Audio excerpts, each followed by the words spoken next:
E aí, galera, tudo bem com vocês? Está começando mais um encontro do NEFI, linha temática Teologia e Contemporaneidade, que eu, Lincoln Rodrigues, tenho o prazer de coordenar.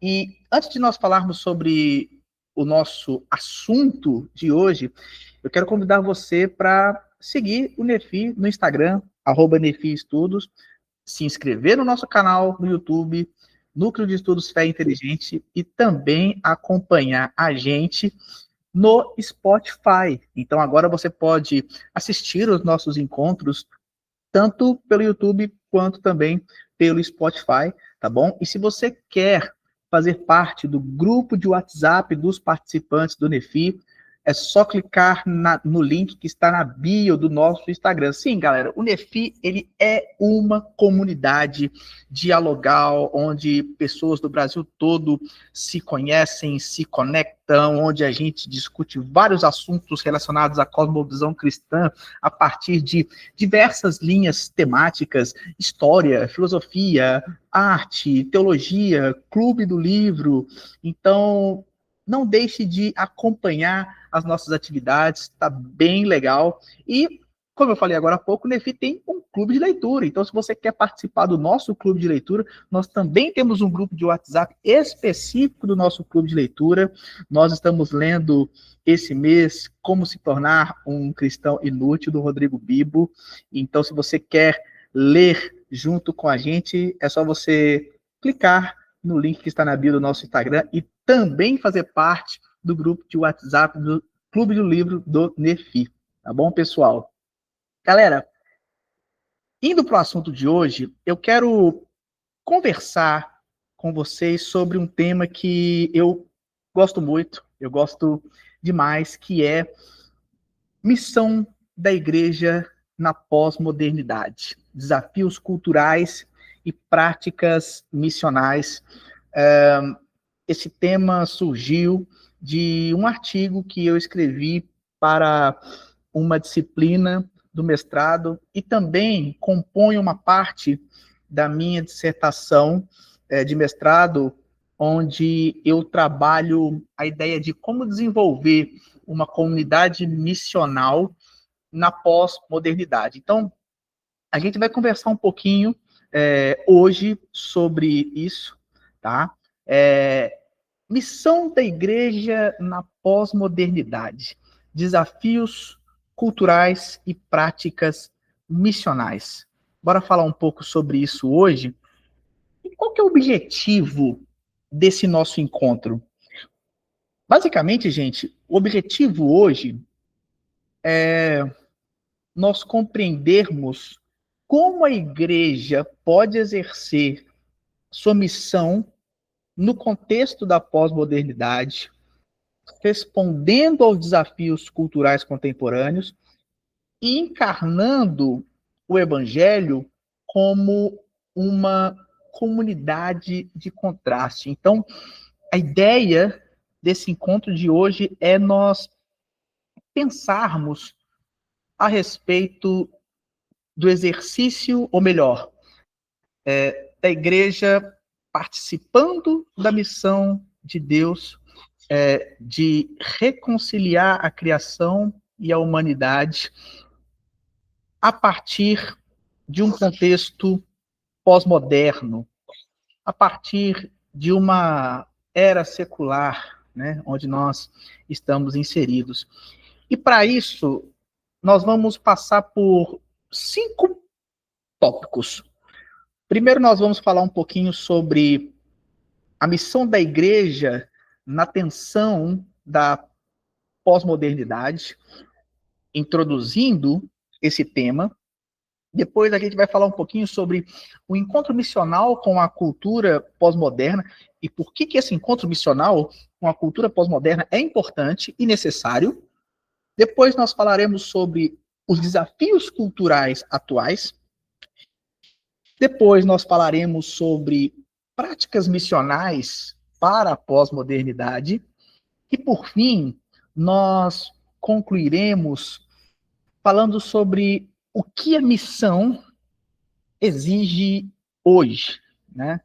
Então, nós vamos falar sobre basicamente esses 5 tópicos que englobam o nosso tema central, missão da igreja na pós-modernidade, desafios culturais, práticas missionais.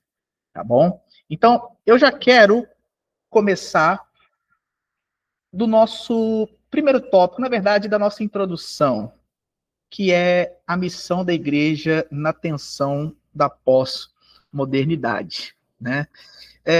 Galera, nós vivemos um contexto de secularização. Quando eu falo de secularização, eu estou falando, evidentemente, sobre... eu estou falando sobre a igreja na sociedade, no mundo, tendo seu papel reduzido tão somente a uma espécie de capelania cultural, ou melhor, de uma capelania individual, tá? Então, nós vivemos numa era secular, onde a igreja, ela perdeu grande parte da influência que ela exercia sobre a sociedade, diferente do contexto de alguns séculos atrás, onde a igreja influenciava o todo da sociedade. Uma era de relativismo, onde os valores são relativizados. Nós vivemos numa era extremamente consumista e, claro, uma era de exaltação do self, do eu, do ego. Todas essas coisas, secularização, relativismo, consumismo, exaltação do self, tudo isso gera uma crise ética e cultural que nós estamos passando por ela atualmente. A grande verdade é que o mundo contemporâneo, ele produz uma distorção da realidade criacional. Eu gosto muito de um livro, A Criação Restaurada, do Albert Wolters. É um livro excelente que fala sobre cosmovisão. E nesse livro, no último capítulo, o Wolters ele vai falar exatamente sobre estrutura e direção. O que o Wolters está querendo dizer com estrutura e direção? O Wolters vai falar o seguinte: Deus criou todas as coisas, certo? Deus criou uma estrutura criacional, e a essa estrutura criacional, Deus dá uma direção a cada estrutura que ele criou. Gênesis 3, o pecado entrou no mundo e deu ruim. O que isso quer dizer? O pecado, ele não alterou a estrutura da criação, mas o pecado, ele acabou afetando ou alterando o direcionamento que se dá à estrutura criacional. Ou seja, o homem agora, corrompido pelo pecado, ele quer dar uma direção completamente diferente à estrutura criacional de Deus, tá? Então, o mundo contemporâneo, influenciado pelo pecado, ele produz uma distorção da realidade criacional, tá? Pois bem, qual que é a missão da igreja hoje? A missão da igreja hoje do evangelho, da igreja, é responder aos anseios humanos com a grande história das escrituras. O que eu vou falar mais na frente? Eu vou falar o seguinte: não tem como nós entendermos a nossa história individual desacoplando essa história, desacoplando a nossa história da história maior, da grande história que são as escrituras. E a missão da igreja, a missão nossa como cristãos, é responder, através do Evangelho, os anseios humanos, os dilemas contemporâneos. Então, essa é a missão da igreja hoje. A gente entende, inclusive, que a igreja ela é chamada para ser uma comunidade contrastante, uma comunidade de contraste, uma sociedade alternativa dentro da sociedade. O propósito da igreja é viver já, agora, na terra daqui, a terra do céu. O propósito da igreja é exalar, expressar, viver o reino de Deus já, aqui e agora. É viver como cidadãos da Nova Jerusalém já, agora, para que o mundo saiba e veja em nós cristãos e veja na igreja o povo de Deus. Esse povo chamado para influenciar as nações para o Senhor, né? A gente pode, inclusive, lembrar de Gênesis 12, o chamado de Deus para Abraão. Do versículo 1 ao versículo 3, isso fica muito claro no sentido de que Deus, ele, a partir da descendência de Abraão, ele forma um povo para que esse povo não apenas seja abençoado pelo Senhor, não apenas que esse povo seja escolhido pelo Senhor para ser abençoado por ele, mas que esse povo seja o mediador entre Deus e as outras nações, atraindo-as à presença de Deus. Então, esse é o chamado da igreja. Esse é o nosso chamado. Nós temos vários outros textos nas Escrituras que também trazem essa questão de ser uma comunidade de contraste.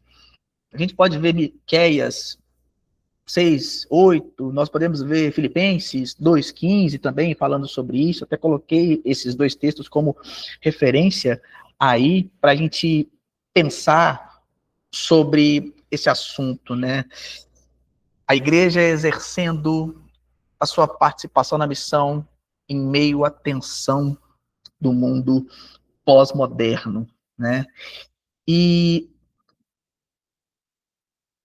introduzindo isso, já com esses pontos base em mente, a gente passa para a reflexão acerca da necessidade do encontro missional com a cultura pós-moderna. Por que que esse encontro ele é importante? Quando a gente olha para o nosso contexto, a gente vê, primeiro, uma ruptura cultural e um novo cenário. Qual que é a cultura pós-moderna hoje? A cultura pós-moderna é a seguinte: a gente sai de uma era onde era impossível não crer para uma era que agora, para muitos, é impossível crer. Nós passamos, literalmente, para a era do ceticismo. E tem até um livro do Timothy Keller, né, Fé na Era do Ceticismo, que fala sobre isso. Nós vivemos hoje numa pós-cristandade. O cristianismo, ele deixou de ser um capelão da cultura e foi reduzido tão somente a um capelão da vida privada, da vida individual, privada, do sujeito, do indivíduo. Então, quando a gente olha para a cultura pós-moderna, a gente verifica primeiro já essa ruptura e esse novo cenário de pós-cristandade, onde o cristianismo ele deixa a influência que ele tinha antes, tá? Um segundo ponto que a gente percebe na cultura pós-moderna é a multiculturalidade e as múltiplas verdades, tá? O que a gente está querendo dizer com multiculturalidade e múltiplas verdades? A gente vive em um contexto onde há uma concorrência entre cosmovisões, percebe? Cosmovisões diversas que reivindicam para si a verdade. E essa multiplicidade de cosmovisões acaba gerando, muitas vezes, uma confusão moral, que até mesmo individual nas pessoas.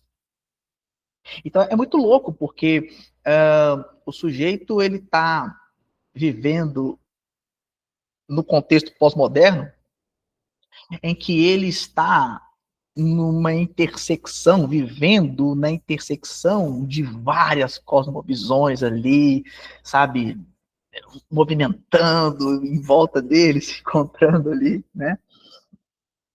E a verdade bíblica, agora, ela passa a disputar espaço com narrativas rivais por conta disso.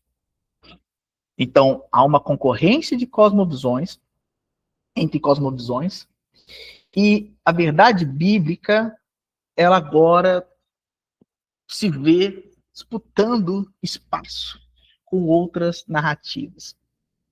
A gente tem um terceiro fator, que é, poxa, então, como que a gente comunica o evangelho nessa era pós-moderna, então? Porque o homem pós-moderno, ou, pegando aqui uma expressão que o Timothy Keller usa no livro dele, Pregação, o homem pós-moderno, o homem da modernidade tardia, como Keller vai falar, ele não vai perguntar apenas se algo é verdadeiro ou não. O homem da modernidade tardia, ele pergunta o seguinte: isso faz sentido para a minha vida? Esse Deus que você está me apresentando, como que isso se encaixa no meu cotidiano? Como que isso se encaixa na minha vida, sabe? No ordinário, sabe? Como que isso liga? Como que isso se conecta?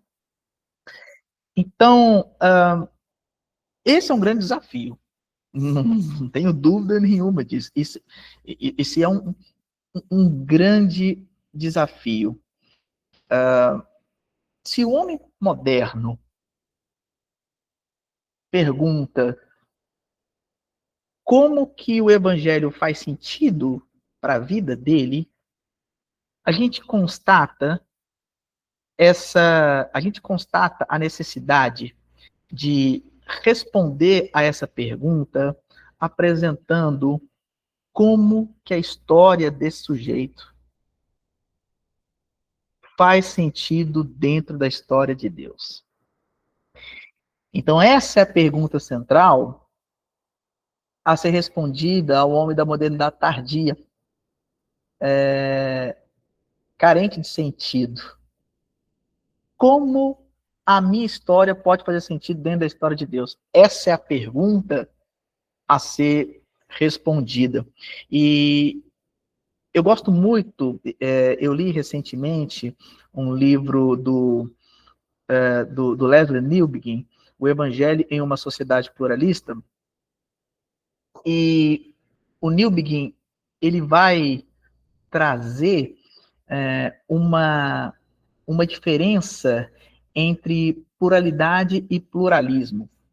Por que eu estou falando isso? Porque essa pluralidade, sabe, essa diferença que há, essas múltiplas cosmovisões, isso não deve ser visto por nós como algo para nos assustar. Muito pelo contrário, isso deve ser visto, e o Newbigin fala sobre isso deve ser visto como uma oportunidade. O Newbigin vai dizer o seguinte, aqui nesse slide: creio que o cristão deva acolher certa medida de pluralidade, mas rejeitar o pluralismo. Podemos e devemos acolher uma sociedade plural, porque ela nos dá uma ampla gama de experiências e uma diversidade maior de respostas humanas à experiência. E, portanto, oportunidades mais ricas para testar a suficiência da nossa fé do que podemos encontrar numa sociedade monocromática. O que o Newbegin está falando nessa citação da obra O Evangelho em uma Sociedade Pluralista? O Newbegin vai dizer o seguinte: embora de fato nós vivamos em um mundo plural, de diversas cosmovisões por aí, isso não deve assustar a igreja. Isso deve ser visto pela igreja, muito pelo contrário, isso deve ser visto como uma oportunidade de testar a suficiência da nossa fé. E é mais fácil a gente testar a suficiência da nossa fé em uma sociedade plural do que numa sociedade monocromática. O que o Newbegin está fazendo aqui é diferenciar pluralidade de pluralismo relativista. Então, o que o Newbegin está fazendo aqui é dizendo o seguinte: a igreja ela pode acolher, entre aspas, a pluralidade, mas não o pluralismo relativista. Por quê? Porque enquanto a pluralidade ela descreve a realidade social atual, ou seja, há uma diversidade muito grande, né, de cosmovisões, narrativas, enfim. O pluralismo, ele é um princípio ideológico que afirma que essa diversidade deve ser valorizada e que as crenças religiosas devem ser tratadas como escolhas particulares e não como verdades objetivas universais. Então, por isso que o pluralismo relativista é algo que nós devemos rejeitar mesmo. Né? Esses discursos de não existe verdade absoluta. Inclusive, nós tivemos um encontro no NEFI esse ano falando exatamente sobre a questão da verdade. O que o Newbegin está dizendo, portanto, é que a pluralidade ela oferece oportunidades missionais riquíssimas. O Timothy Keller, ele vai na mesma esteira. Tem um livro do Timothy Keller que eu gosto demais, que é Como Reconquistar o Ocidente para Cristo, que foi editado em 2023 pela editora Ezion. E o Timothy Keller, nesse livro, ele vai dizer o seguinte, muito na esteira do Newbegin: em vez de ficarmos aflitos pela perda de influência cultural da igreja na cultura ocidental, esse declínio deve nos levar a fazer um autoexame, a orar e a trabalhar por um novo compromisso missionário com a cultura ocidental. Temos de modelar e proclamar a fé cristã em nossa geração de maneira que ela seja tanto inteligível quanto persuasiva às pessoas ao redor. Eu acho muito legal essa frase do Keller, porque, assim como o Newbegin, o Keller, ele está dizendo aqui que a perda de influência cultural da igreja não é um problema, ela é uma oportunidade. E essa oportunidade, ela se faz a partir do momento em que a igreja entende a urgência por um novo compromisso missional com a cultura, sabe? Então, às vezes, quando a gente fala sobre os desafios, a tendência muitas vezes é dar uma assustada, sabe? A gente fica meio assustado com a pós-modernidade. Mas quando a gente vai para as escrituras, quando a gente vai para outros autores, né, como Newbegin e como Keller, a gente vê, portanto, que a cultura pós-moderna não é algo que deve inibir a igreja do seu exercício missional. Muito pelo contrário.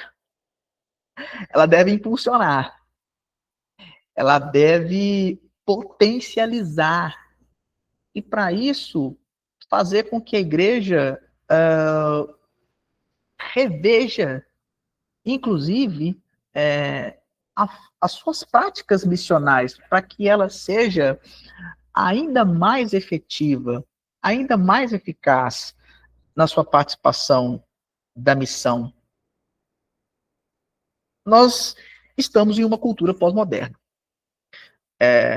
A igreja é chamada a participar da missão de Deus.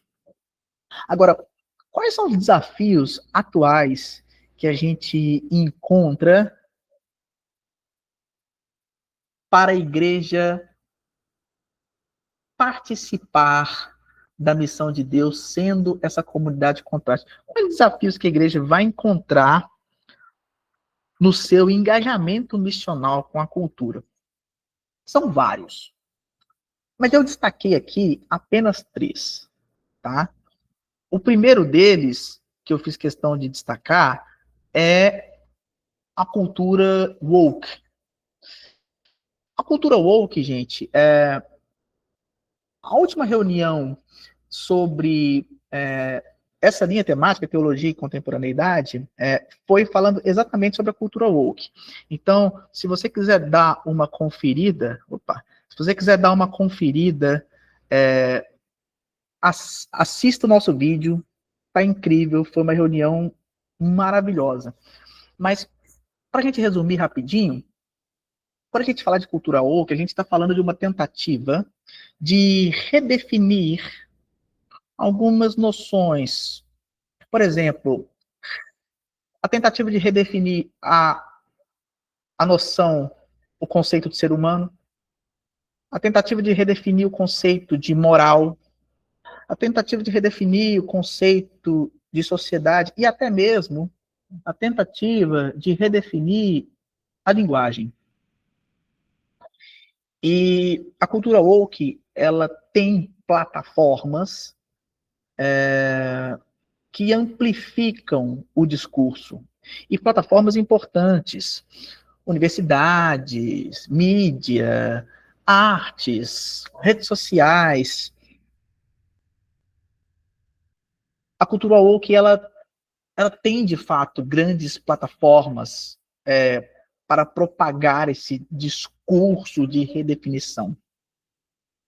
E um dos instrumentos mais nocivos da cultura woke é utilizar o cancelamento como um instrumento de poder moral. É a cultura do silenciamento através do cancelamento. Então, de fato, a cultura woke, ela é um desafio cultural atual para a missão da igreja hoje, tá? Um outro desafio cultural atual é o que o Carl Trueman, no livro A Ascensão e Triunfo do Self Moderno, vai tratar quando ele fala de mimeses versus poieses. O que o Trueman está dizendo com isso? Mimeses e poieses. Mimeses significa que o seguinte: o mundo possui ordem e sentido. O mundo possui ordem e sentido, significado. O Truman vai falar que a sociedade atual ela está passando de uma mimese para poiesis, ou seja, se antes a ordem e o sentido estava no mundo, estava nas coisas, agora na poiesis o indivíduo cria o seu próprio significado das coisas. Então o significado já não está mais no mundo. É o indivíduo que atribui significado. É o que ele acha. O significado de uma coisa é aquilo que ele, subjetivamente, individualmente, imprime sobre essa coisa. E o Truman vai falar que isso gera uma instabilidade muito grande. E mais do que instabilidade, a poiesis, ela gera desorientação existencial. Porque se tudo é jogado para a subjetividade, a gente tá maluco, literalmente. É caos, é desordem, é instabilidade, entende? Então, esse é um segundo desafio cultural atual para a igreja hoje, no exercício da missão. Um terceiro desafio cultural atual é a crise narrativa contemporânea. O Byung-Chul Han, ele escreveu um livro chamado A Crise da Narração. E o Han, ele vai dizer nesse livro que a sociedade, ela está passando de uma sociedade narrativa para uma sociedade da informação. Informação, notícia rápida. Então, a gente está saindo dessa sociedade da narrativa, das grandes histórias, né, das metanarrativas, né? E mais do que isso, o Han, ele vai fazer uma crítica ao storytelling digital. Porque o Han, ele vai dizer que o storytelling digital, ele fragmenta sentido. A grosso modo, o Han vai falar o seguinte: na era digital, especialmente na forma do story selling, né, é fundamentalmente instrumentalizado e comercializado. E isso intensifica a crise narrativa e destrói tanto a experiência narrativa autêntica quanto a profunda orientação humana. Então, na crise narrativa, falta pertencimento. Essa falta de pertencimento, ela gera uma ansiedade existencial. Pode parecer meio abstrato, gente, mas isso tem muito a ver.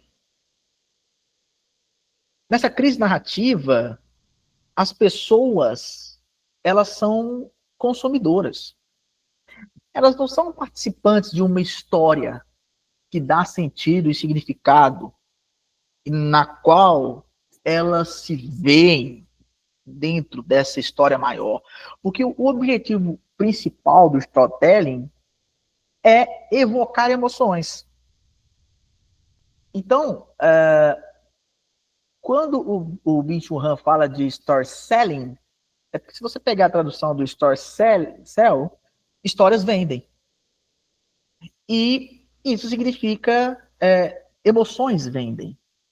Então, é uma coisa mais consumerista, é uma coisa mais de consumo, sabe? As histórias no campo digital sendo colocadas como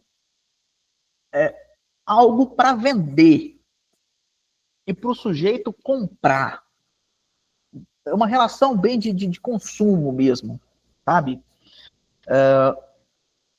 Qual que é a implicação missional, principalmente na crise da narração que o Byung-Chul Han constata hoje? A implicação missional, gente, é a seguinte: a igreja, ela precisa resgatar a arte de contar histórias. Contar histórias que conectam o indivíduo à grande história. E eu já pego esse gancho da implicação missional de recuperar a arte de contar história com práticas missionais para a pós-modernidade. O que nós podemos, como igreja, como cristãos, como que a gente pode responder a esses desafios? Que são desafios muito importantes. Como eu disse, há vários desafios, mas eu elenquei esses 3 desafios porque são desafios que saltam os olhos, sabe? Quais são práticas missionárias para a igreja realizar na pós-modernidade? A primeira delas, e aí já pegando o gancho no que eu falei agora há pouco, é recuperação da narrativa como método pedagógico de Jesus. Jesus é mestre na arte de contar histórias. Jesus utilizava parábolas, histórias, para explicar conceitos. Um exemplo, se a gente for olhar a parábola do bom samaritano, começa com uma pergunta: Senhor, quem é o meu próximo? Jesus poderia muito bem responder a essa pergunta trazendo um conceito de próximo. O próximo é tananã, tananã, tananã. Mas o que Jesus faz?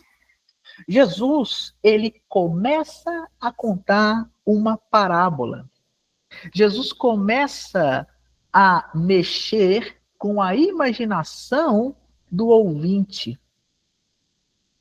A questão lúdica das histórias e o poder das histórias de fazer com que nós absorvamos informações e verdades.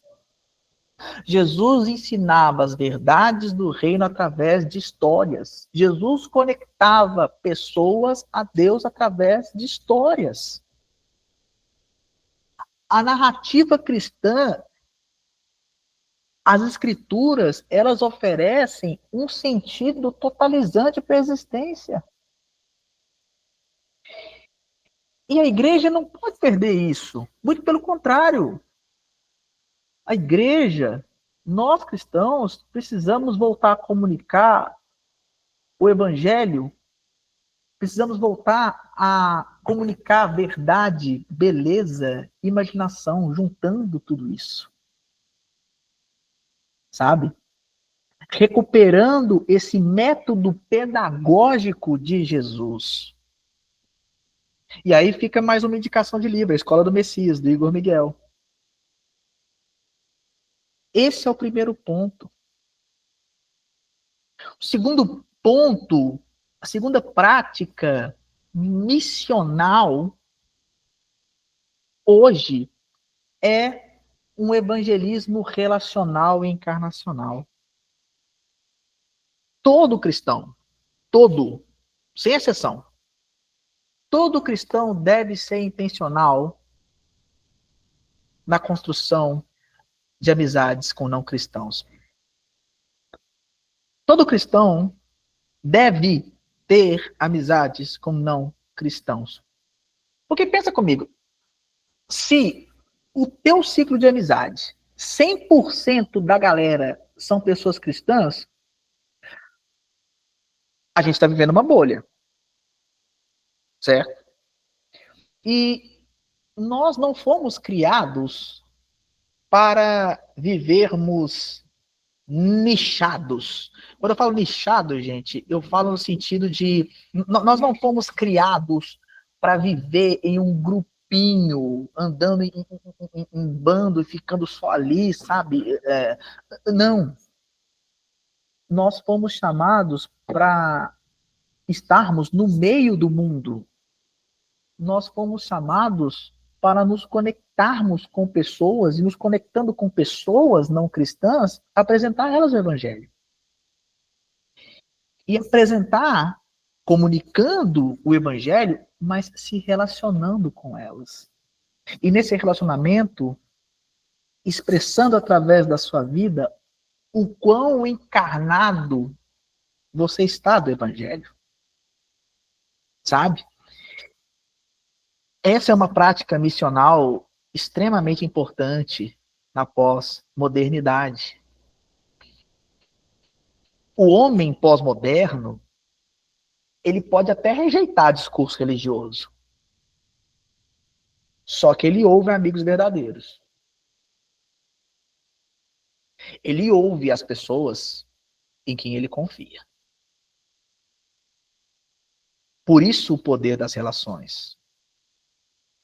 Missão, no final das contas, a gente está falando tanto dessa palavra, missão, missão, missão, missão, ser missional, ser missionários. Missão, gente, na verdade, é proximidade, é convivência, é amor prático. Isso é que é a missão. Isso é que é missão. Uma outra prática missional nessa era pós-moderna é nós realizarmos uma apologética cultural.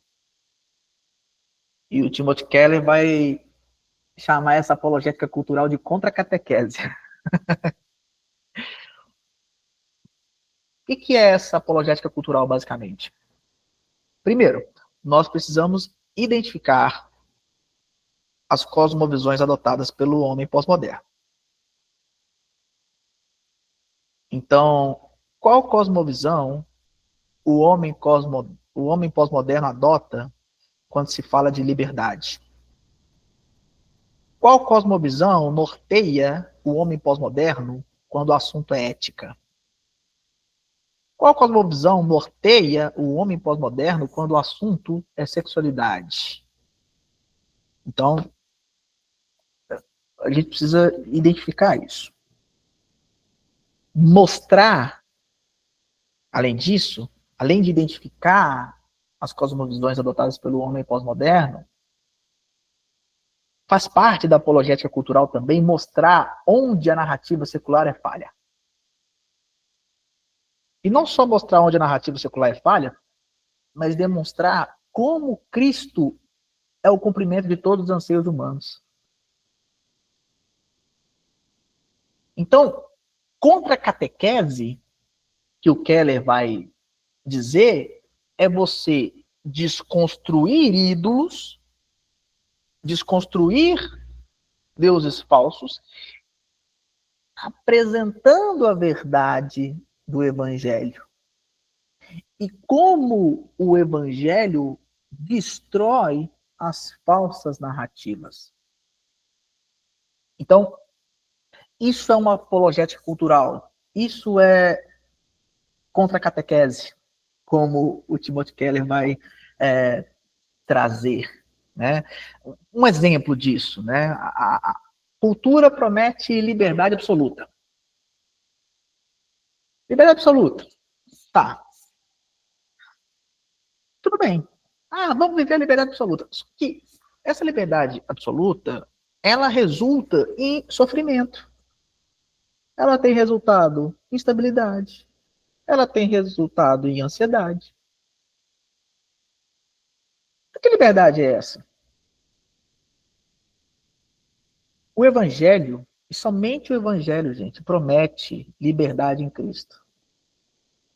E essa liberdade que nós temos em Cristo que produz ordem no nosso coração. Essa liberdade em Cristo que calibra os nossos afetos, os nossos pensamentos. Entendem? Então, é essa liberdade, sabe? Paulo vai falar muito sobre essa liberdade em Cristo. Uma quarta prática missional são ações de misericórdia como apologética viva. A igreja, os cristãos se engajarem missionalmente, servindo a comunidade onde estão inseridos. Reforço escolar, aulas de arte e esportes, apoio estético e de saúde, capelania escolar, reforço, capelania escolar, né, capelania das escolas, né, cursos profissionalizantes, disponibilizar cursos profissionalizantes, distribuir cestas básicas, ações de misericórdia são extremamente importantes. Amor prático. Amor prático gera credibilidade para quem está de fora. E isso resulta em uma abertura para o Evangelho. É o Evangelho da toalha e da bacia, sabe? É um amor que não se resume a um conceito teórico, mas é um amor que se vê na prática, é um amor que se exterioriza como o apóstolo João vai dizer em 1 João 3, sabe? Jesus vai dizer isso também em Mateus 9, a partir do versículo 35, 36, né? Ali também, ações de misericórdia. E uma última prática missional para o nosso tempo é a igreja proporcionar, ou melhor, é a igreja ser um espaço de escuta e de diálogo. Gente, a igreja precisa promover diálogos sobre identidade, conversas sobre sexualidade, sobre família, sobre vocação, sobre propósito. A igreja, ela é um ambiente que fomenta virtudes.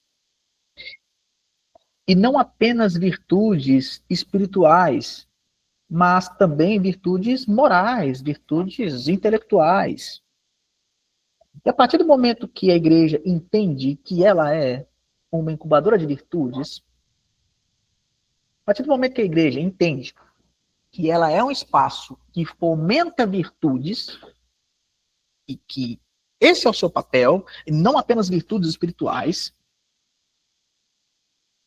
ela se transforma nesse espaço de conversa, de diálogo. Ela ajuda as pessoas a enxergar os seus anseios mais profundos. Ela ajuda as pessoas a conectar as suas histórias com a grande história.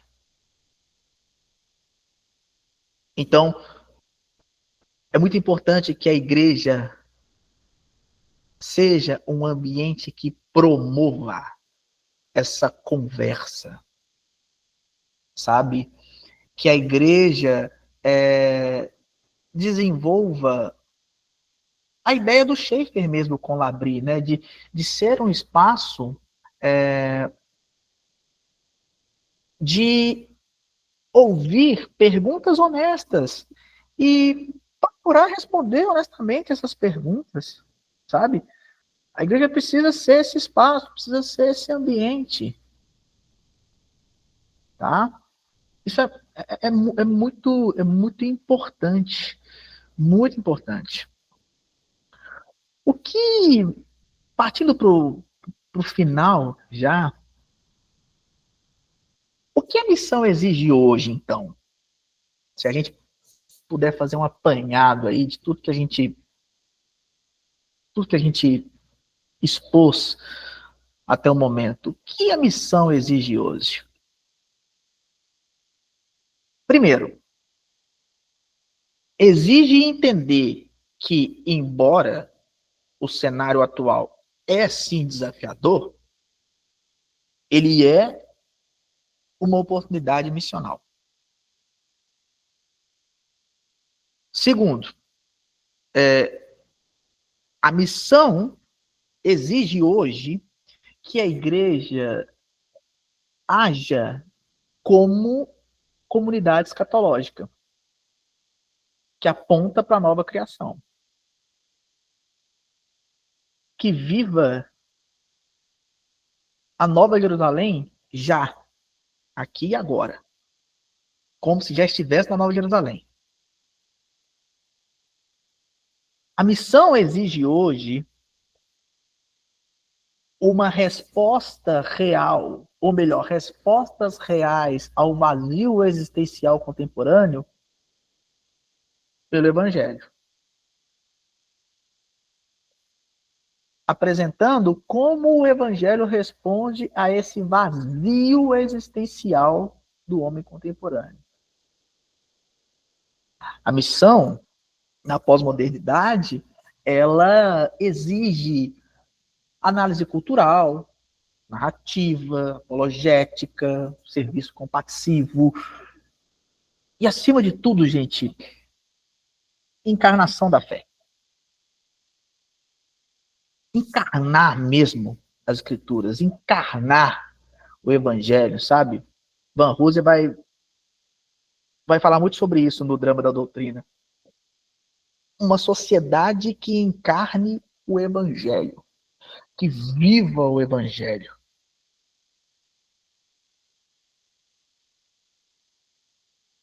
E a gente deve encarnar o Evangelho porque esse é o papel da igreja, gente. O papel da igreja é tornar o Evangelho compreensível às pessoas através das palavras, mas principalmente através das ações. Porque palavra sem ação é discurso vazio. Então é palavra e ação. Não é ou palavra ou ação. É os dois. Os dois caminham juntos. A nossa missão como igreja e principalmente, gente, como cristãos, a nossa missão é, acima de tudo, gente, multiplicar adoradores em todos os lugares, servindo o mundo pelo poder do Espírito Santo. Sem o Espírito Santo, nós não podemos fazer nada. Absolutamente nada. Nada, nada, nada, nada. E, para concluir, eu quero deixar uma, uma citação, é, algo que eu coloquei na minha dissertação e que resume isso que a gente falou aqui hoje, né? O reino de Deus já chegou, mas enquanto ele ainda não está consumado, o papel da igreja é ser uma comunidade escatológica que vive dentro da sociedade, apontando para a nova criação. E isso se dá a partir das palavras e ações do povo de Deus em todos os aspectos da vida, encenando a grande história em seus contextos e demonstrando que os anseios do coração são satisfeitos apenas em Cristo. Ele é o único que sacia a fome, a sede e o desejo humano em movimento. É isso, meus amigos. Eu quero deixar aqui as referências bibliográficas que eu utilizei para escrever o artigo que foi a base dessa exposição. Então, tem várias referências bibliográficas, vou falar rapidamente sobre elas. Então, se vocês querem saber um pouco mais sobre esse tema, claro, há uma infinidade de bibliografias a respeito, mas sobre as que eu utilizei Pentecostalismo e Pós-Modernidade, do César Moisés Carvalho, meu maninho querido, Pregação na Pós-Modernidade, do Zach Eiswein, A Guardiã do Tempo, o papel da narrativa na comunicação do Evangelho, que é a tese de doutorado do Israel Mazakorati, o livro do Byung-Chul Han, que eu citei, que é A Crise da Narração, Como Reconquistar o Ocidente para Cristo, do Timothy Keller, O Evangelho é uma Sociedade Pluralista, do Leslie Newbegin, O Wokismo e a Destruição das Bases Morais e Sociais do Ocidente, da Braulio Ribeiro, A Mente Parasita, do Gad Saad, Plantando Igrejas Missionais, Como Plantar Igrejas Bíblicas Saudáveis e Relevantes à Cultura, do Ed Stetzer, um livro excelente, Ascensão e Triunfo do Self Moderno, do Carl Truman, e, por fim, As Escrituras e a Autoridade de Deus, Como Ler a Bíblia Hoje, do N.T. Wright. Então, essas foram as referências que eu utilizei para escrever esse artigo, um artigo que é a base dessa exposição que nós tivemos hoje, tá? Galera, eu quero trazer algumas perguntas para a gente pensar sobre isso que a gente conversou aqui, sobre missão da igreja na pós-modernidade. E eu já quero começar perguntando para vocês o seguinte: como a crise narrativa afeta a maneira como os jovens percebem sentido na vida? Vou repetir. Como a crise narrativa afeta a maneira como os jovens percebem sentido na vida? Quem quiser, pode levantar a mão, pode abrir microfone, pode abrir câmera. Se não quiser abrir imagem, só microfone. Se não quiser abrir nenhum dos dois, pode colocar sua resposta aqui no chat que a gente lê, tá bom? Mas eu queria ouvir vocês sobre essa pergunta e também se vocês quiserem fazer algum comentário também sobre o que a gente falou na, na exposição também, fiquem à vontade, tá? Tá aberto, então quem quiser aí responder essa primeira pergunta ou fazer algum comentário sobre o que a gente falou aqui, fiquem à vontade, tá bom, pessoal? Enquanto isso, eu vou beber uma aguinha aqui, porque minha garganta secou. E my friend, parabéns aí pela sua exposição. Ô, gente, essa pergunta é uma pergunta que eu achei interessante, porque assim, como a crise narrativa afeta a maneira como os jovens percebem sentido na vida? Eu acho que a gente pode levantar um problema a partir do momento em que o que é ter um sentido na vida para um jovem hoje? Porque esse sentido precisa caber dentro da cabeça dele. Então, ele precisa compreender aquilo 100% para só então aquilo fazer sentido para ele. Então, é algo que pode ser perfeitamente explicado, né? É o que eu percebo, né? Essa é a lógica. Então, eu acho que quando a gente entra nesse campo da fé, existe uma outra problemática, né? Porque o próprio processo de conversão não é necessariamente um processo em que você, como é que eu posso dizer, né? Entendeu algo de maneira diferente, então eu me converto. Não necessariamente, né? A fé cristã, ela vai te dar armas, né, para compreender o mundo de outra forma, ela vai te oferecer uma outra coisa, uma visão, com certeza, mas o processo de conversão acontece antes que isso aconteça também. Então, a pergunta é como a crise narrativa.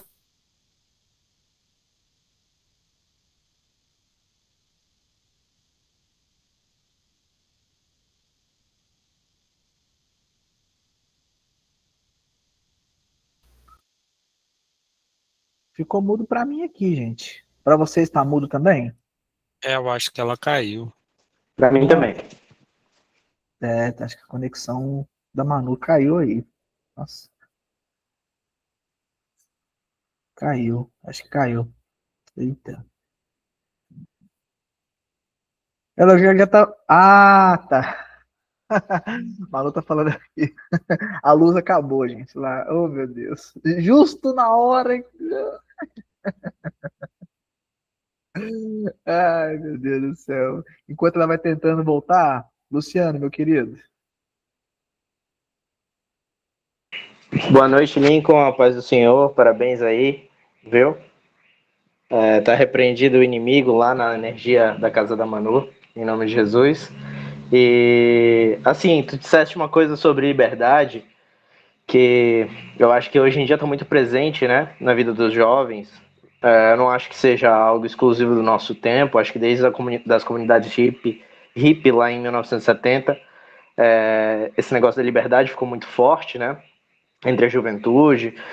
Então eu sou livre para usar drogas, eu sou livre para ter quantos parceiros sexuais eu quiser. E a gente vê muito claramente, eu pelo menos que não nasci em um lar cristão e, bom, já perambulei por esses caminhos, a gente vê muito claramente o quanto que isso é escravizante, né? Quanto que a droga é escravizante, o quanto que essas questões sexuais é escravizante, a pornografia, por exemplo, e o quanto que tudo isso é vendido com um discurso de liberdade. Então o jovem hoje, quando ele sai, digamos assim, no ensino médio, a partir ali dos 16 anos até os 25, claro que isso se estende para algumas pessoas bem mais, mas nessa fase mais crítica, né, do início da vida adulta, existe esse discurso de que você agora você tem 18 anos, saiu da casa dos pais, alguns, e agora você pode tudo. E esse poder tudo, muitas vezes, é algo que escraviza, né? E isso parece paradoxal para a gente, e acho que hoje em dia está ficando cada vez mais claro para algumas pessoas que o quanto que o evangelho é importante. Eu vejo que existem algumas pessoas hoje que se convertem não tanto por uma pregação, mas por já ter percebido o quão o mundo é degradante, né? Eles percebem o quanto que essas coisas são coisas que não levam a lugar nenhum, e percebem na igreja como uma cidade de refúgio, como um lugar onde ainda existe família, valores centrais, como, por exemplo, fidelidade, todas essas coisas, né?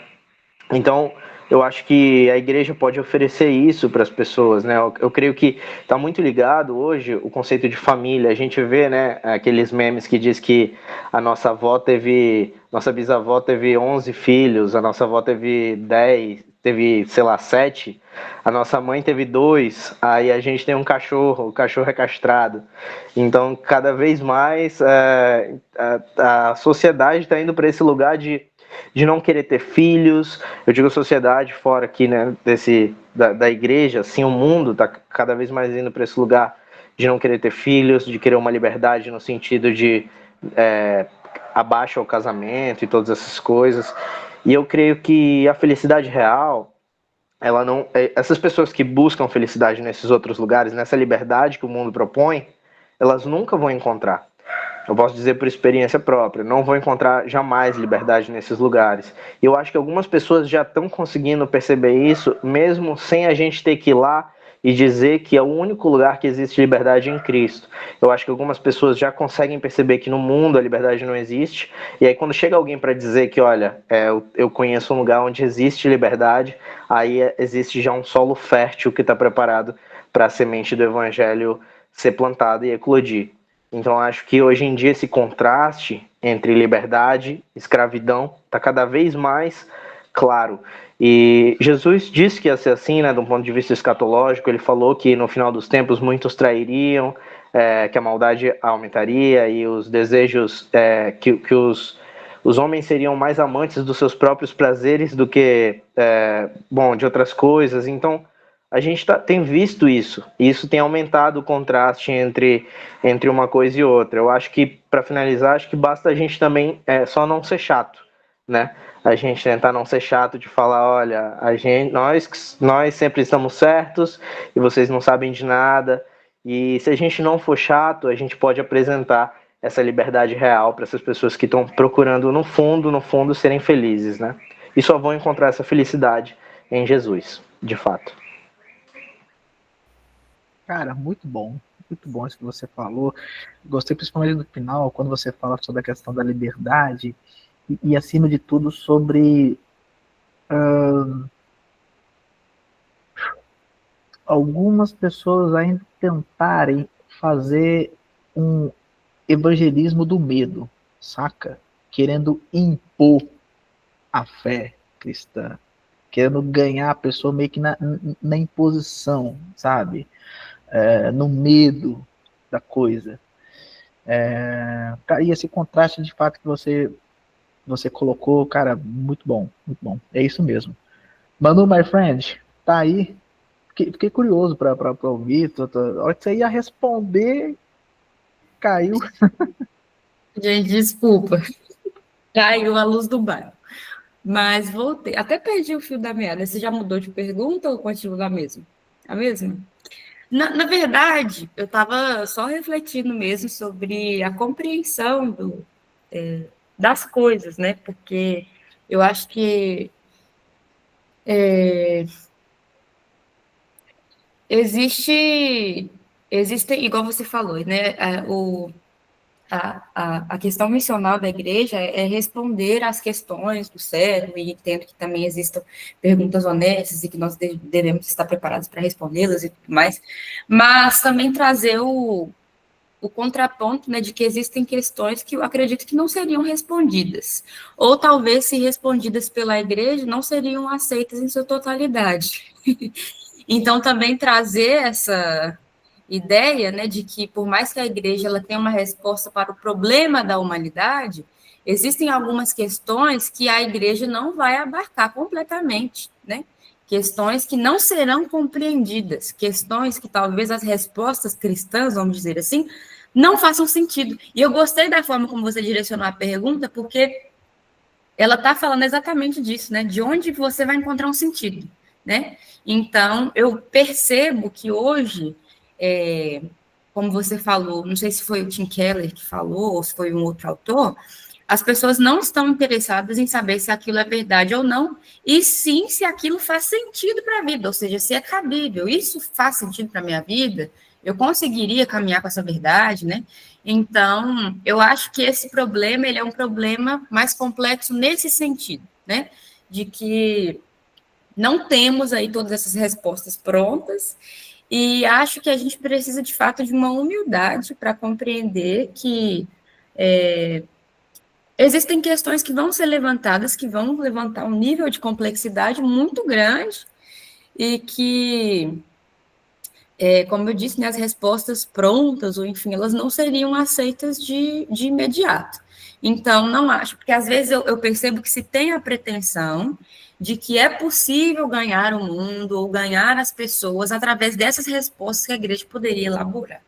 Então, eu acredito que ganhar o mundo, vamos dizer assim, ou ganhar pessoas, é um processo muito mais profundo. E, com isso, não tiro a responsabilidade da igreja de se envolver em debates, né? Mas só queria mesmo pontuar essa questão do sentido, né? Porque, às vezes, o sentido que as pessoas procuram, ele vai bater de frente com o sentido que a gente emprega na nossa cosmovisão, né? E a igreja precisa estar preparada para receber esse.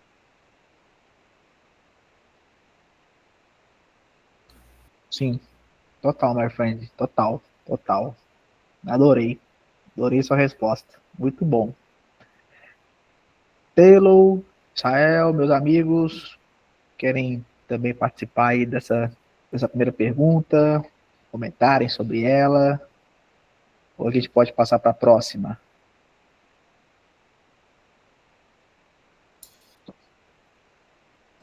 Cara, boa noite. De novo, assim, para mim, a crise narrativa, ela afeta o jogo, sim. A maneira como a crise narrativa ela afeta o jogo. Eu acho que essa crise, ela afeta a partir do momento, né, que esse processo de pós-modernidade, ele acaba gerando várias outras formas de compreender o mundo, formas de pensar o mundo, de refletir sobre o mundo e o meu lugar enquanto um ser, um cidadão, uma pessoa que vive nesse mundo, né?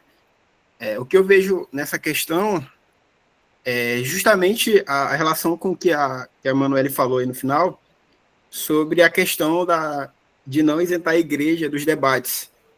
Eu acho que essa crise ela acaba gerando essas várias outras cosmovisões e, claro, em conjunto com o processo de desenvolvimento tecnológico, desenvolvimento midiático que a gente tem, que é visível hoje no mundo, a igreja ela tem um papel muito importante na questão não no sentido de combater, assim, mas no sentido de trazer questões relacionadas a essas novas visões de mundo que surgem, em contraste com a visão de mundo que a igreja tem como princípio.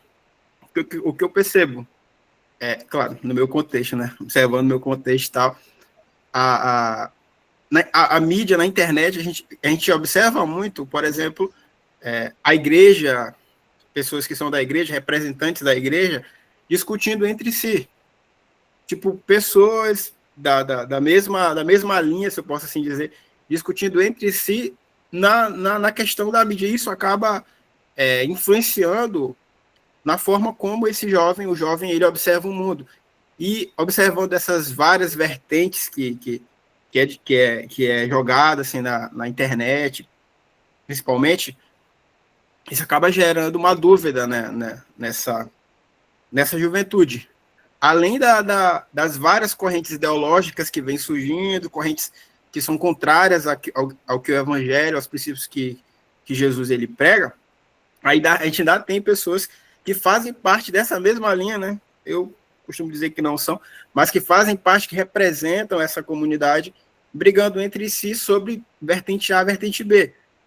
O que eu posso falar dessa questão, ou pensar, refletir, é mais a questão do posicionamento da igreja, em tentar trazer para a juventude tanto a discussão da narrativa da criação do mundo, da narrativa da nossa cosmovisão, mas também explicar ou tentar compreender as narrativas que surgem ao redor, ou até mesmo narrativas que surgem a partir dessa narrativa que é do mundo de acordo com os nossos princípios. Então, na minha opinião, essa crise narrativa, ela afeta a forma como ela afeta o jovem é trazendo essas dúvidas. Eu acho que a igreja, nós enquanto igreja, o que nós podemos fazer é, de uma certa forma, trazer à tona realmente qual a nossa narrativa, qual que é a nossa cosmovisão, mas também não deixar de lado as outras cosmovisões, porque uma coisa que eu percebo muito, por exemplo, no meu contexto de igreja, uma galera nova, tal, que está aqui vivendo aquele ápice do evangelho, tarará, aquela movimentação toda e tal, mas que, por exemplo, completam os 18 anos, entram na universidade, e é que eu não estou demonizando a universidade, gente, pelo amor de Deus, é um lugar que eu amo, que eu gosto de estar, que eu quero viver a minha vida por lá, sim, mas acabam se tendo contato com outras determinadas visões de mundo, outras determinadas formas de viver o seu contexto, que por não ter uma base, não saber da sua própria cosmovisão e das outras cosmovisões que circulam ao evangelho, acabam meio que saindo, porque há essa questão da própria confusão, e também, como o Lincoln falou, né, a questão da utilização do cancelamento, por exemplo. Há algumas pautas dentro da igreja que são canceláveis aos olhos de determinados grupos. Esses grupos, eles fazem parte de um determinado local. Então, se o jovem ele está nesse determinado local, há aquilo que a gente vai entender como uma espécie de tentativa de se adequar socialmente falando, né? Então, se essa pessoa não tem a sua cosmovisão enraizada em si, ela acaba que deixando de lado isso. Então, eu acho que a minha fala é essa. Espero que não tenha ficado confuso. Cara, excelente. De modo algum, cara. Ficou super claro. Curti demais, mano. Curti demais mesmo. Muito bom. Fala, Israel. Fala, mano. Eu queria pegar um gancho no que o Taylor falou sobre essa questão de abandonar a cosmovisão numa universidade e tudo mais. O William Lane Craig, ele fala sobre, na verdade ele é crítico da pós-modernidade, né? Ele não acredita que nós vivemos uma pós-modernidade. Ele acho que se aproxima mais ali do Lipovetsky, né? Fala sobre a hipermodernidade. E embora eles não falem do mesmo assunto, mas tem uma coisa que o Craig fala que é bem legal, que ele diz que ninguém é pós-moderno ao ler uma bula de remédio. E eu acho que isso é muito interessante, porque se nós às vezes caímos nessa ideia de pós-modernidade e tentar igualar a narrativa do evangelho às outras narrativas, como se o evangelho só tivesse a oferecer uma narrativa, pode acontecer exatamente isso que acontece entre muitas igrejas, né? De que o cristianismo é irracional ou alguma coisa desse tipo, sabe? E eu acho que, claro, essas narrativas elas devem ser combatidas com a narrativa do evangelho, mas existe um pano de fundo lógico que o evangelho pode oferecer e que essas outras narrativas não oferecem. Então, eu acho que isso pode diferenciar a gente, tornando o evangelho como uma opção razoável, sabe? Não simplesmente uma questão de sentido que você adota, né? Porque, por exemplo, tu pega vários filósofos que eram ateus e que conseguiram encontrar algum sentido, mesmo que logicamente, por eles serem ateus, isso não faria sentido, sabe? Mas demonstrar logicamente isso também pode ser uma forma de validar o cristianismo como uma fé razoável. Então, como a crise narrativa afeta a maioria dos jovens, ou melhor, vou reler a pergunta de novo aqui. Como a crise narrativa afeta a maneira como os jovens percebem o sentido na vida, eu imagino que é com esse esvaziamento de sentido, mas com um racionalismo seletivo. E que se a gente for considerar o cristianismo como verdade e tudo mais, a gente entende que o cristianismo não tem só uma narrativa a oferecer, mas também toda uma argumentação que dá, que faz parte dessa construção de sentido. Muito bom, mano. Muito bom. O cristianismo, é a questão da plausibilidade também do evangelho, a plausibilidade do cristianismo, né? Cara, muito bom, gente. Excelente. Próxima pergunta que eu queria trazer para vocês aqui é a seguinte: como a igreja local pode se tornar uma comunidade contrastante na sua cidade e que práticas missionais podem ser iniciadas imediatamente por ela? Então, isso é uma questão que eu tenho refletido bastante, né? Porque, por exemplo, a minha igreja é calvinista e hoje em dia a gente tem muita moda do neocalvinismo, né? E tudo mais, aquelas questões de cosmovisão, mas me parece que no cenário brasileiro isso está muito mais ligado a algumas distorções de influenciar, de ocupar e de ter poder na sociedade, né? E eu lembro de na verdade, um trecho de um livro que eu acabei de ler, do Pedro Dutti. Ele fala sobre as esferas, né, obviamente, porque ele é calvinista, mas juntando também com aquela questão que tu falou do livro lá da criação restaurada, a gente pode observar a sociedade assim como uma criação de Deus, de certa forma, e a igreja, ela tendo um papel como essa promotora de bem, sabe? Porque a criação é boa, entende? E isso é uma coisa muito difícil de se imaginar, que eu acho que na Holanda aconteceu bastante, né? Nós tivemos também ali nos países de tradição reformada, mas que aqui no Brasil a gente não conseguiu fazer isso direito. O que teve na história da igreja, né? Que eu me lembro assim por alto, foi de alfabetização da Igreja Católica e tudo mais, mas parece que a gente se perdeu no caminho, entende? Então, na verdade, eu estou mais refletindo e fazendo outras perguntas do que respondendo, mas de uma maneira muito abstrata. Eu acho que é servir às comunidades, né? Eu vi um exemplo muito legal daquela psicóloga Larissa, que é da igreja do Iago Martins, não sei se ela está lá ainda, Larissa Lima, alguma coisa assim. Ela é uma das psicólogas cristãs famosas aí, meio, que defende a pauta da psicologia cristã.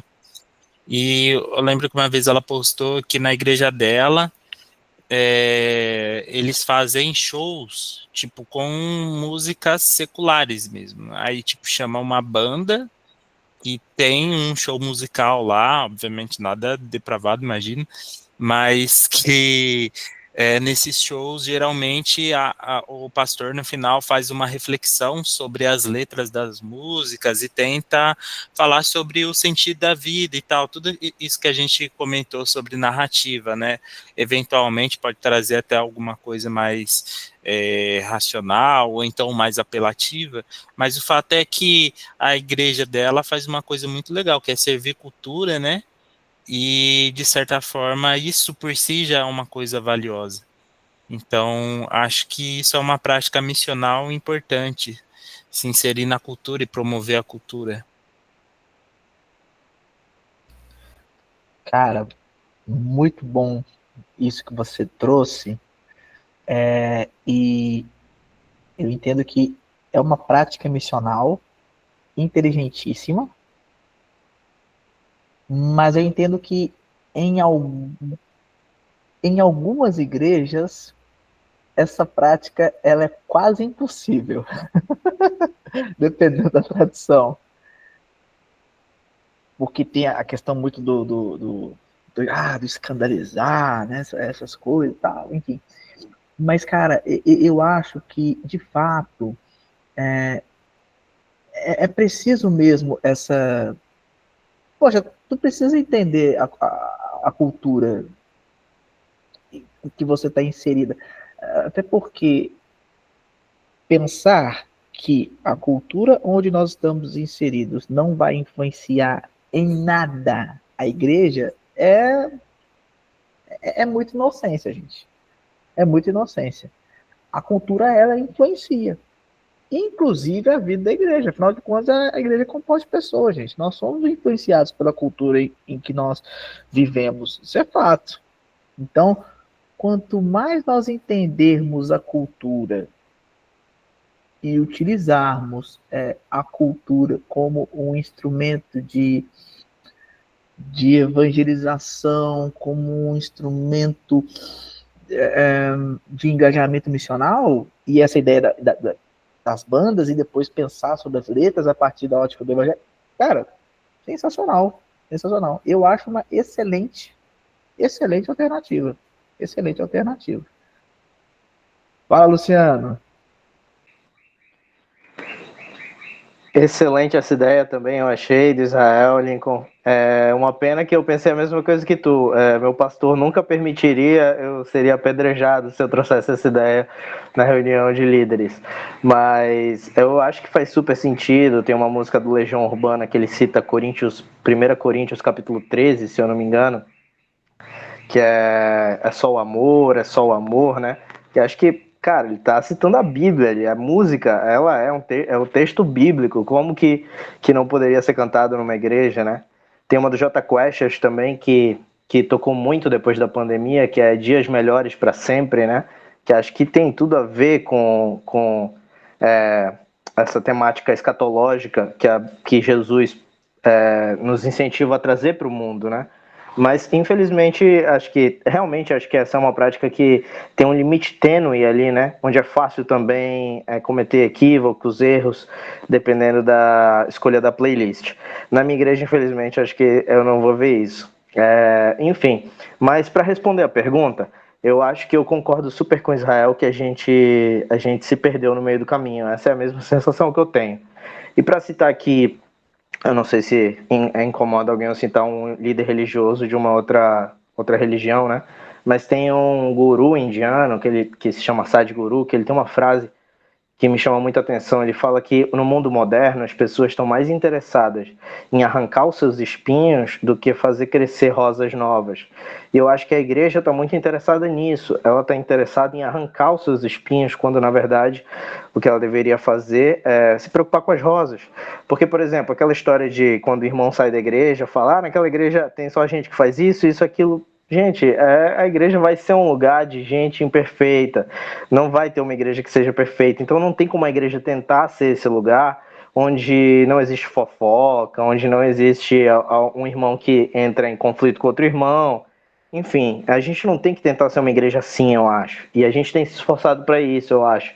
Eu acho que todo esse esforço que o Israel falou, de busca de poder político, eu citaria até aqui pintar as paredes da igreja de preto, enfim, tudo isso, ok, eu não discordo, nem não vou entrar nessa polêmica, mas eu acho que não é isso que de fato vai fazer a diferença.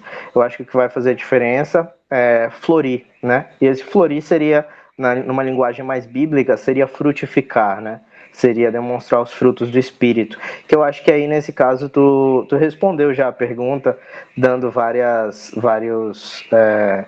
assim, opções interessantes, né? Essa questão da capelania escolar, eu acho super interessante, mas de fato a igreja vê que nós estamos interessados em acolher o órfão, a viúva, o necessitado, o estrangeiro.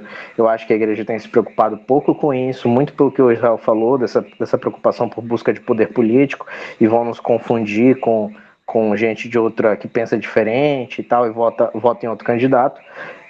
Mas a gente não pode deixar isso nos impedir de, sabe, fazer uma ação social de pintar os muros de uma rua ao lado da igreja ou algo do tipo, fazer uma ação social nesse sentido de realmente salgar e iluminar o lugar onde a gente está, não só pregando o evangelho no púlpito, mas sendo o evangelho, né, com ações, né, como tu disseste bem. Então, acho que a gente precisa fazer isso. Eu estou numa igreja aqui em Manaus, onde a gente acolhe muitos venezuelanos, né?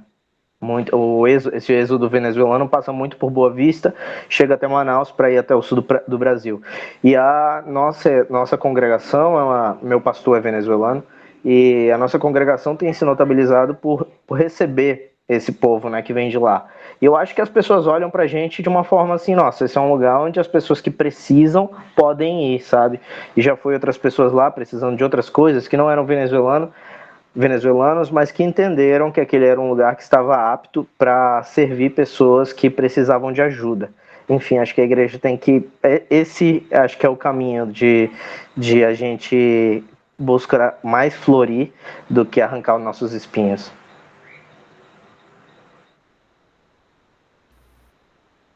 Rapaz, é isso aí, mano. É isso aí. Fala, meus amigos. Fala, Taylor. Cara, assim, para mim, como a igreja local pode se tornar uma comunidade de contraste da cidade, que para ser missionários pode ser iniciado imediatamente.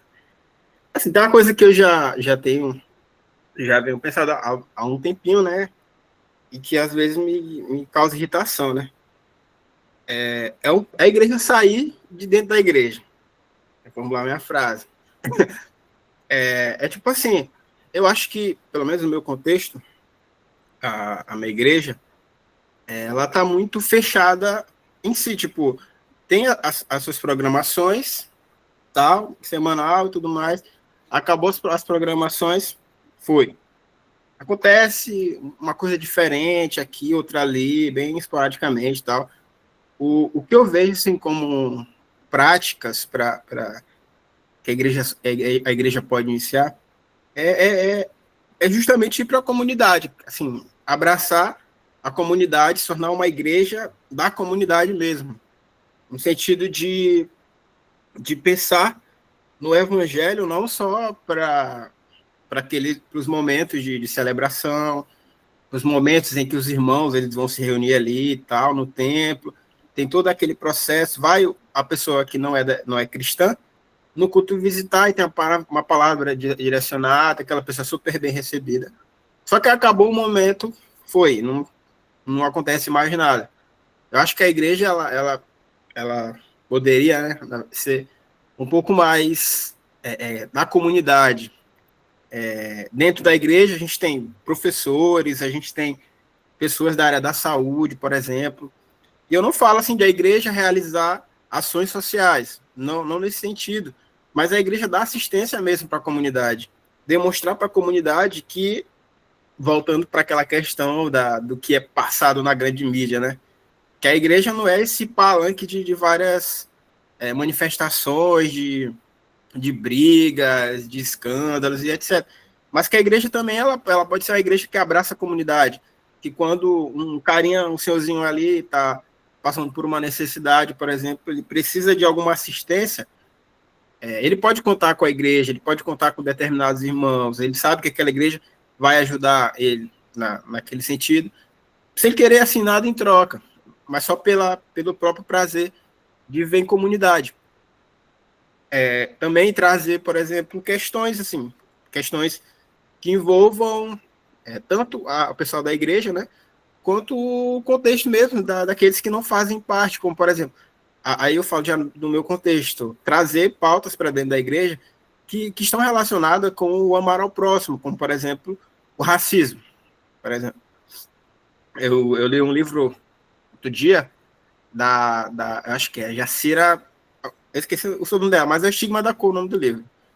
Foi lançado recentemente. E, assim, um livro muito interessante, tratando da questão do racismo enquanto um pecado que fere os dois mandamentos lá que Jesus resumiu em todos aqueles do Antigo Testamento, É isso aí mesmo. E é a prática do racismo como um pecado que afeta a gente, o ser humano, enquanto indivíduo, mas também que afeta o relacionamento com Deus. São pautas que eu não observo, eu não vejo. E aqui, se tiver alguém aí, depois você vai ver lá da minha igreja, espero não ser disciplinado, mas também se eu for, não tô nem aí também. São questões que não aparecem no púlpito, são questões que eu sinto muita falta que não aparecem, questões como justiça social. Aí uma das problemáticas que eu vejo é muito associar a galera que busca esse tipo de conteúdo, associar essa galera ao pessoal progressista. Tu tá falando disso, tu é de esquerda. Me chamaram de um reformado socialista. Estão me chamando disso agora, me chamaram de reformado socialista. Poxa, cara, que é isso?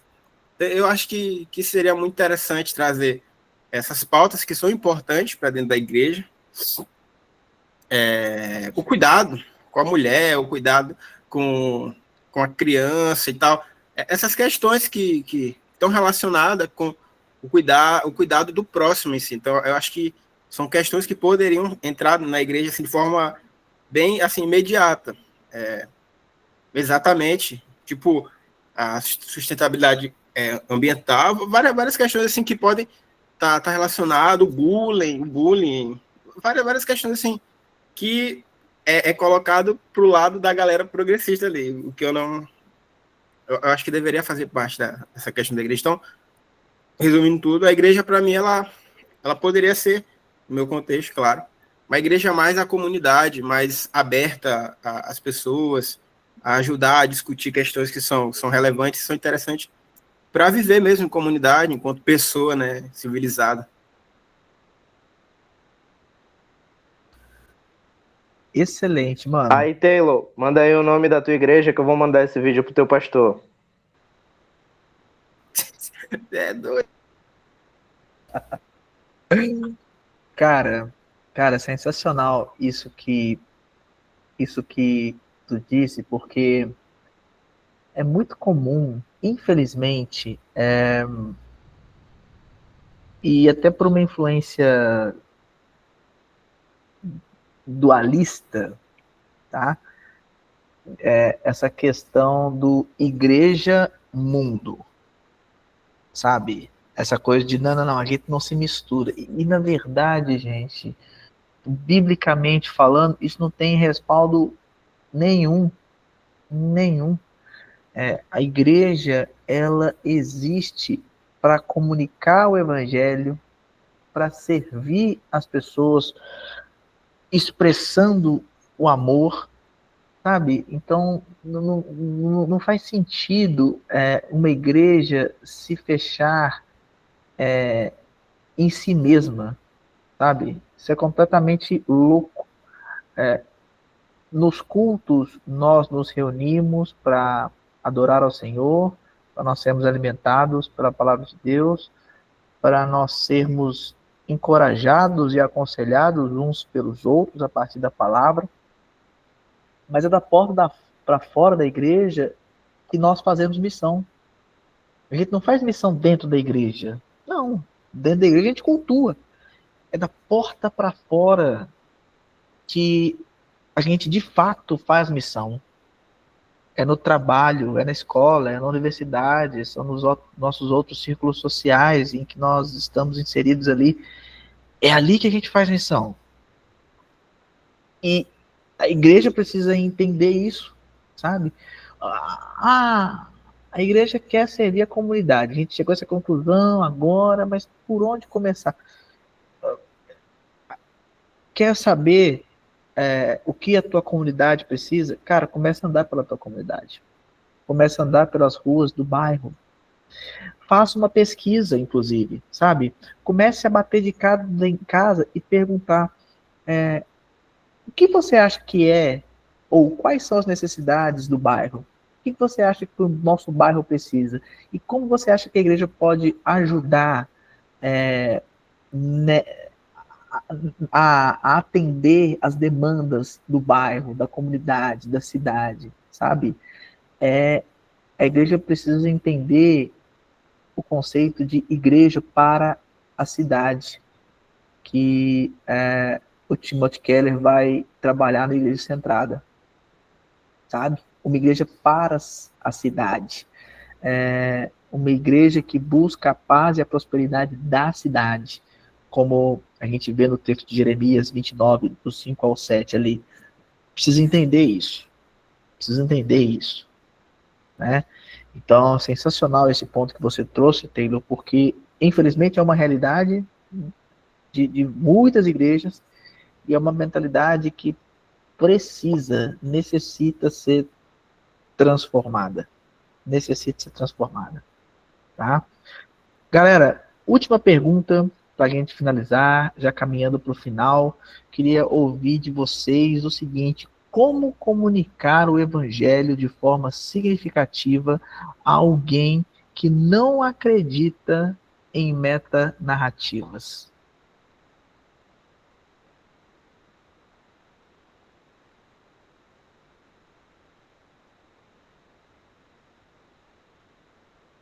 Como que a gente comunica? Como a gente apresenta o evangelho a essa pessoa? Como que a gente pode fazer isso, na opinião de vocês? Que se a gente for parar para um debate assim acalorado e tudo mais, eu acho que não vai fazer muito sentido para ela. Até porque eu tenho amigos, por exemplo, que são nessa pegada assim, né? Então, assim, eu acho que o evangelho, a gente pode comunicar esse evangelho mesmo a partir do relacionamento. Acho que a forma como a gente comunica o evangelho a alguém que não acredita em metanarrativas, por exemplo, é por meio mesmo do relacionamento com essa pessoa. Eu acho que demonstrar o caráter de Cristo, demonstrar os princípios do evangelho no nosso comportamento, na forma como nós tratamos o próximo, a forma como nós participamos mesmo assim, da vida dessa pessoa, é a forma que a gente, assim, na minha opinião, eficaz de conseguir pelo menos uma abertura para tentar entender o evangelho. Porque, dependendo da pessoa, né? Mas geralmente não tem muito debate. A forma de comunicar esse evangelho é por meio mesmo das ações, demonstrar os princípios do evangelho na forma como nós nos comportamos, na forma como nós pensamos diante dessa pessoa. Como, por exemplo, um exemplo que eu vi que eu achei assim, muito massa foi de um cara, ele é professor de filosofia, ele terminou o doutorado dele no ano passado, ele é até da BC2, eu esqueci o nome dele, mas ele é da BC2, ele é da filosofia, ele deu o testemunho dele que ele tinha saído do mestrado, né? Aí ele entrou no doutorado. No final do doutorado, ele falou lá do testemunho dele, que ele conseguiu, assim, claro, por intermédio do Espírito, né, cativar o professor dele que, assim, super desconfiado com o cristianismo, não totalmente avesso ao cristianismo e tal. Ele conseguiu conquistar esse cara por intermédio do testemunho dele. Então, no final, ele constatou isso, e isso foi dito pelo próprio orientador, que outros exemplos ele não dava credibilidade, mas pela forma como ele tratava a questão das suas responsabilidades, da própria forma como lidar com a filosofia e não e fazer essa relação, né, filosofia, cristianismo e tal, não partir para o lado do ceticismo, ele acabou ganhando esse professor. De uma certa forma, ele ganhou a abertura daquele professor para tentar compreender as bases desse evangelho. Então, eu acho que a forma como nós nos relacionamos com a pessoa, ela vai trazer essa possibilidade. Cara, eu acho que o Taylor matou já a questão, né? Acho que é realmente isso, o relacionamento. Demonstrar os frutos do Espírito através do nosso testemunho pessoal, né? Como eu dizia, acho que São Francisco, se eu não me engano, pregar o evangelho. Eu sei que essa frase já foi criticada aqui, mas eu vou citar mesmo assim, pregar o evangelho de boca fechada, né? E ser o evangelho, mais do que só... Não quer dizer que a gente não tenha que abrir a boca para professar a nossa fé, mas professar a nossa fé também a partir das nossas ações, do nosso modo de agir, da nossa conduta, né? Agora, eu acho também, e essa resposta eu sei que vai ser polêmica, mas assim, eu acho também que a gente não tem que tentar plantar a semente do evangelho em solos que são pedregulhosos, em solos que têm espinhos e em solos que são arenosos. Algumas vezes a gente tem que saber ouvir não. É porque da forma que tu fizeste a pergunta, pessoas que não acreditam, né, em metanarrativas. Bom, eu vejo hoje, principalmente dentro do pentecostalismo, tá? Que eu falo porque é a minha tradição onde eu estou inserido. Então, principalmente dentro do pentecostalismo, eu vejo que a gente está tomando um pouco o lugar do Espírito Santo, que é quem convence do pecado e do juízo. A gente não pode querer convencer as pessoas, e meu pastor fala que às vezes a gente quer bater com a Bíblia na cabeça da pessoa para ver se a Bíblia entra, né?